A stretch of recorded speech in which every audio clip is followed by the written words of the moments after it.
मला असं वाटतं की आम्ही खरं तर नारायण राणे साहेबांना जेव्हा जाहीर केलंय तेव्हापासून सर्वच महाराष्ट्र सैनिक पूर्ण ताकदीने गावागावात प्रचार करतात।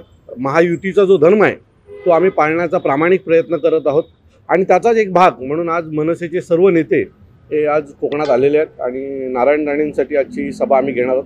खरी जर आज उद्धव ठाकरेंची पण सभा आहे, तुम्ही दोन सभा जर नीट दाखवल्यात तर मनसेच्या नेत्यांची सभा ही उद्धव ठाकरेंच्या सभेपेक्षा मोठ्या मैदानात होते आणि यातूनच पुढचं सगळं तुम्हाला कळेल की कोकणामध्ये कोणाचा विजय होणार आहे।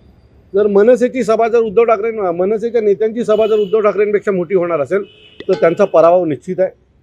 आणि एक गोष्ट तुम्हाला ठामपणे सांगतो की यापुढे मागील काही दिवसापासून कोकणातले तो एक नाचा आहे भास्कर जाधव तो असेल, हा रात्री भिंतच आज पडणारा विनायक राऊत असेल, हे लोक ज्या पद्धतीने राजसाहेबांबद्दल बोलतात, राजसाहेबांचा कुठलाही उमेदवार नाही, आम्ही आमचा कुठेच महाराष्ट्रात उमेदवार उतरला नाही, फक्त आम्ही भारतीय जनता पक्षांना मोदींना देशाच्या विकासासाठी पाठिंबा दिलाय, बरोबर आहे।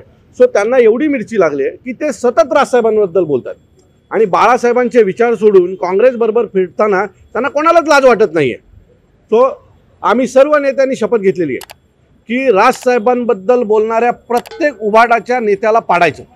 त्यामुळे याच्या पुढे जो कुठला उभाटाचा नेता राजसाहेबांबद्दल बळगरेल त्याच्या विधानसभेत त्याच्या लोकसभेत जाऊन पूर्ण ताकदीने त्याला पाडण्याचा प्रयत्न आम्ही महाराष्ट्र सैनिक करणार आहोत।